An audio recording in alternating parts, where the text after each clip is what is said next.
Hi there, I'm Linda and this is Huttons Valley Permaculture. Today we're working in the roadside swale.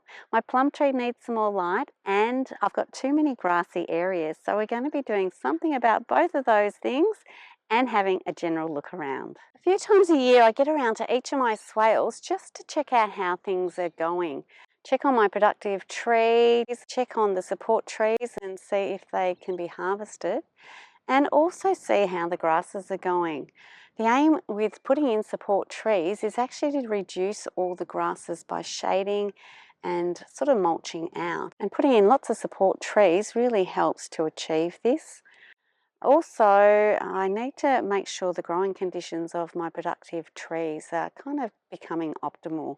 In the early days, they mightn't always be, but we're planning towards the future and hoping to support these trees so they can be at their most productive, over the coming years. So today we're going to be having a closer look at this roadside swale and seeing what needs to be done. Just at the dam end of my roadside swale, I've got my two plum trees. This one's a satsuma and the other one here is a mariposa. Now the satsuma is getting shaded by the two support trees that are at the end of it, the Tagasaste and the acacia. It's getting some early morning sun at the moment, but later in the afternoon I've noticed these trees really shade it. And it's coming out into flower and will shortly be in leaf. So I just want to make sure that it's getting enough energy from the sun.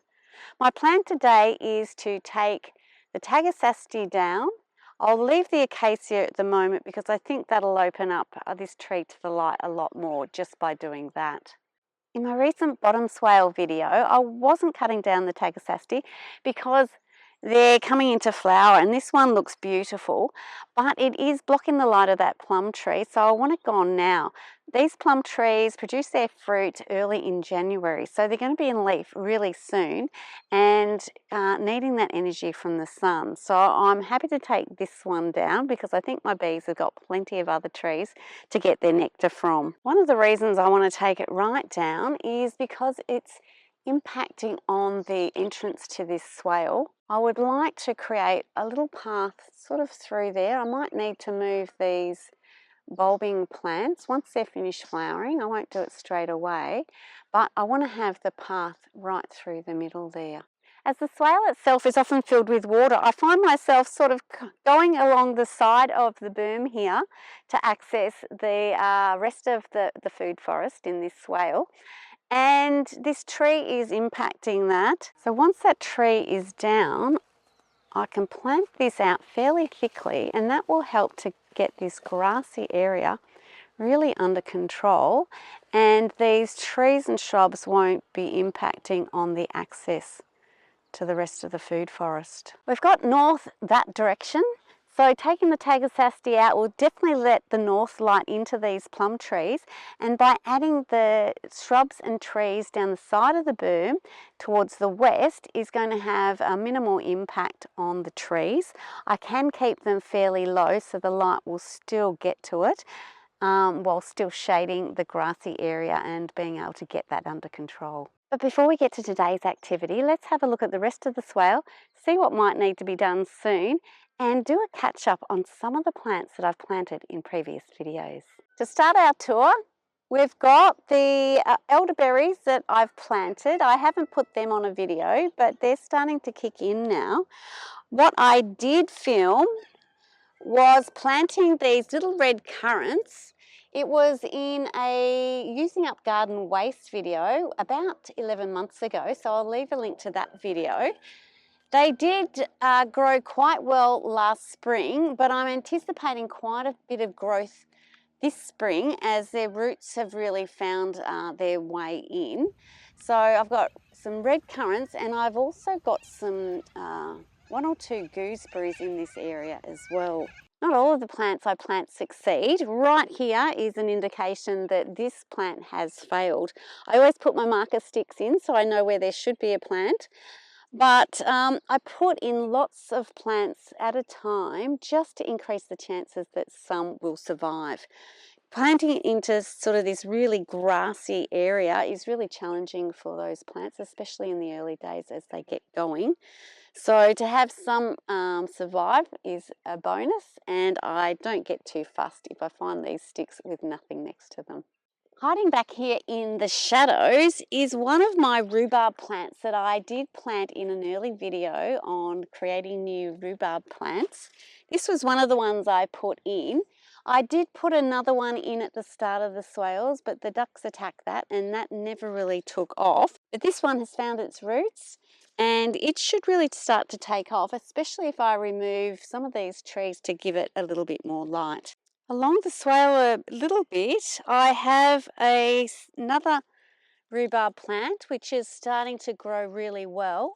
I do have to watch it because the bush rats like to dig around the roots of my plants, so I might have to give this one a little bit more support, but for the moment it's going well. There was a red currant here, but there is now a bush rat hole, so I think I know what happened to that red currant. The one that I thought had disappeared is actually still there and looks like it's starting to bud up, so we might get a plant growing. And next to it, I actually think this one could be a gooseberry. And just along a bit, one of our little red currants is starting, but again, I'll have to watch for evidence of bush rats and try and protect those plants somehow. Just here is my pomegranate plant, which if you have a look around the base, again has got lots of bush rat activity. These little creatures do burrow a lot, and it's really great for hydrating the berm because the water gets in there. But they have impacted my plant roots before, so I don't quite know what to do about them because you can't really get rid of them all. Some of their holes are quite sizable, and while they do provide great hydration for this plant, I just hate the thought of it impacting negatively. I'll just pull that out from there. There's another burrow right over there. This plant here is one of the support trees that I have put on the edge of my berm, so they do grow really well. But once they kick in like this, you do need to manage them. Just around this tree, I've got 7 blackcurrant plants, which have been in the ground for about 3 years now. So I'm anticipating that they will really take off this spring. So in anticipation of that, I want to actually prune this quite severely and use all of this mulch to mulch those little plants and give them a good chance for spring. This cherry tree I pruned very severely. It's been here for 4 years and has yet to have any flowers on it. So I'm hoping by doing all this huge pruning, it might have stimulated it to produce some flowers and hopefully even just a couple of cherries just to try would be nice. Supporting my cherry tree is this beautiful Tagasaste, which I won't be touching today. There's masses of bees on it, and I'm sure once we take down that other tree, they can all migrate over to this one. I have added some blueberry plants into one little area. They will probably need a bit more than just this grassy mulch to get them established well. So I'll probably bring over some wood chip mulch and maybe even just grab some pine needles to ensure that they establish themselves well in this spot. Further along the berm, I've got the fig tree that I found at the side of the road, which has never had a fruit on it. I have given it quite a bit of a prune this year and we'll see how it goes with that. And just beyond that is the beautiful heartleaf fig, which produces really delicious figs. It's got little figs on it at the moment, but I find that those ones don't develop into anything. But later on in the season, I do get some figs and I usually harvest those in autumn. Also in this area, I have planted a couple of small support trees onto the edge of the berm. They haven't got going yet, so we haven't got any impact from those plants as yet. By increasing the number of support trees you can get in at a time, I think you'd get onto these areas a lot faster. Moving past my fig trees into the shadows once again, I've got a couple more of my rhubarb plants. This one is doing great, while this one has been challenged by cow pressure. They seem to love to nibble off the top of rhubarb plants if they're out and about. I haven't harvested anything from these plants. It's just a matter of getting them established first. And it's not that I need any rhubarb from the swales. I do love just the look of these plants in the landscape. Just backtracking a little bit to where my cherry tree is my 5th rhubarb plant that I've got on my swale. And this one is kind of hanging in there. Again, it needs a little bit more light, a little bit more mulch, but eventually it'll get there.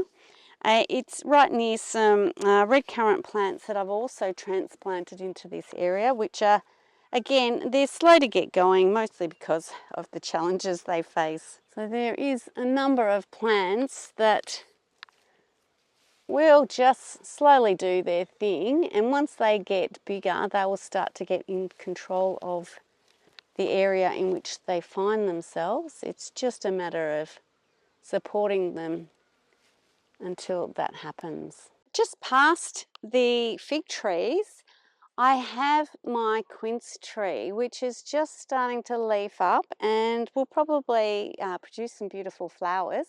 Last year it had a sort of black spot fungal issue, I think, and all the flowers and fruits just dropped off, so we didn't get anything from this tree. It has been challenged by the bush rats in the past, which is why it's kind of all tied up here, but it's fairly sturdy in the ground now, so I can probably release it from its ties and hope the bush rats don't do too much more damage to it. That's loose there now. I'll come by and cut those off. Now, just opposite the quince tree down here, I have planted a little Feijoa, a pineapple guava, which is really just finding its way a little bit. I will come through and mulch this one really well just to support it a bit more because the grasses are starting to creep in on it. But I think come spring and summer that will put on some really good growth. It's a good idea to come through and also just cut down the grasses around your little support trees too. This plant has lost its stick marker, so I'll also be just putting those in again so that when spring comes and the grasses take off and I want to cut them down, I don't also destroy these plants. Some of the support trees that have previously been planted and are doing quite well, I can remove all of these and just use them for the newer plantings. This little tree is getting these beautiful little flowers coming on it, so it'll be interesting to see what they look like when they open up. This end of the swale, as you can see, is very grassy. We are waiting for some support trees to grow up a bit, and we do have no shade from some of the deciduous trees at the moment, which can impact the grasses as well. But I think it could do with a lot thicker planting of all the support trees. We're just about at the end of our fairly short roadside swale food forest. Just beyond the trees here is part of the animal rotational grazing system where the animals can move through. So that's reserved for them. But we finished the swale off with a couple of almond trees. Now these were planted later than some of my other almonds, so aren't quite as big, and they haven't really flowered as yet. They're just leafing up now. Hopefully with another growing season or two, we'll start to see some flowers happening. Supporting these 2 almond trees is this beautiful acacia. I don't know what variety it is, but these got these unique little leaves that I really love. And of course, the beautiful yellow blossom. Now, something I'm finding on the cutout side of my swales is the appearance of all these volunteer wattles. These are a local species of wattle tree that just grow in that damaged soil, and they're a real benefit to the swale system because you can cut them down. I usually cut them down fairly high, and you've probably, if you've seen the bottom swale video, you can see how I do that. And then all the top of the tree can be used as mulch to support the trees growing in the berm. So that's another job I'll be adding to the to-do list. Now let's get to work. I'm not grabbing out the hand tools today. I'm going to use my chainsaw. So I've got what I call my clown pants on. You'd only be a clown if you didn't have them on, right? They don't really make them in my size, so they're a bit oversized, but I'm sure they'll still protect me if I need them to. So unfortunately we're going to chop this beautiful tree down, but it has to happen. It is just a support tree, and I'll be putting a whole lot more plants in on this edge of the berm once we've got this down.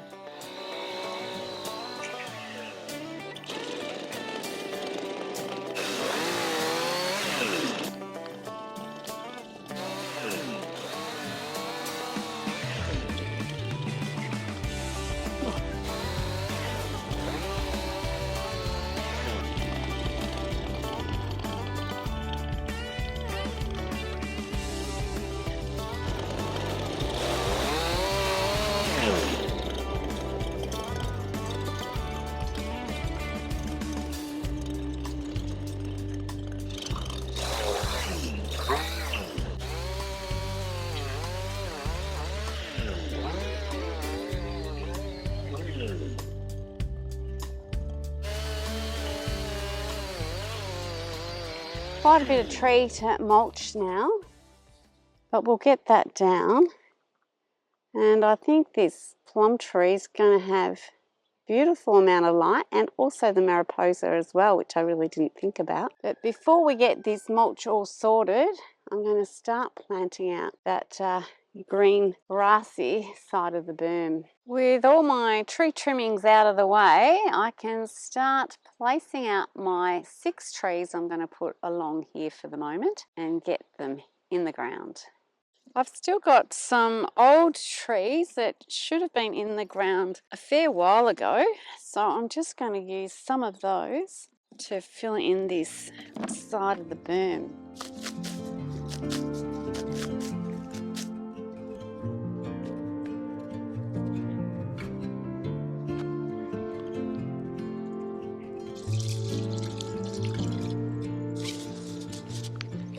That's our first plant in the ground. A little bit hard to see from afar because it's green like the grass, but by the time we get the Tagasaste on it, we should be able to see it. But I'll also be marking it with one of the Tagasaste branches too. Now we can move on to the rest.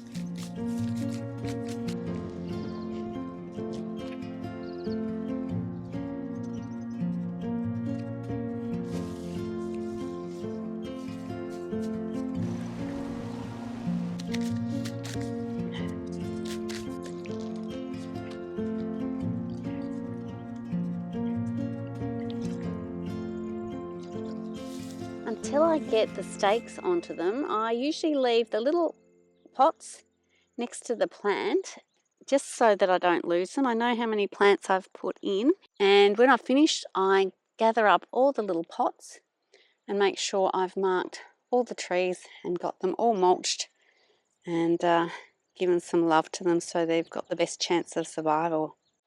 6 plants in, and now we can get to cutting this up and turning it into a bit of mulch. I'm just going to use my loppers and secateurs because the young Tagasaste is fairly easy to cut through with those, and I'll reserve my chainsaw for the woodier parts of the plant once I've kind of stripped off all the mulch material, and I'll reserve some of the woodier longer stalks to mark each of my trees.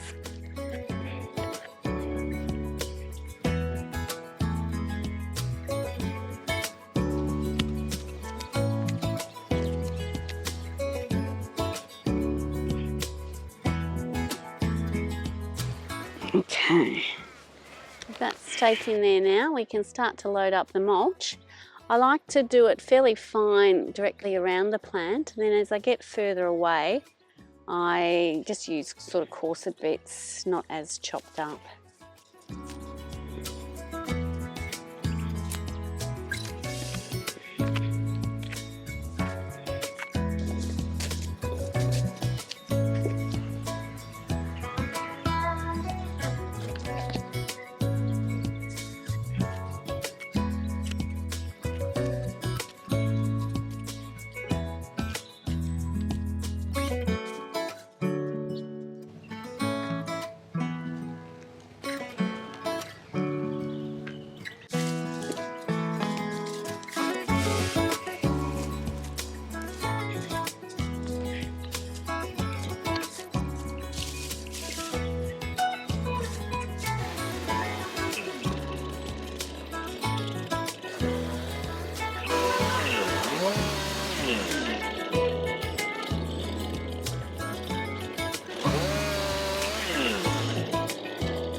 Well, that's one tree certainly put to good use.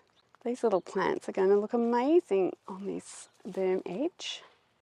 Well, that's the job done. One tree down, 6 new plants in the ground and all mulched, and that tree has disappeared. All I've got to do now is just dig up the bulbs from the daffodils when they're finished and move them out of what will be the future path. But looking at my little plum tree, basking in the afternoon sun, I think it's all going to be worth it. I hope you've enjoyed today's video. Thanks so much for watching, and bye for now.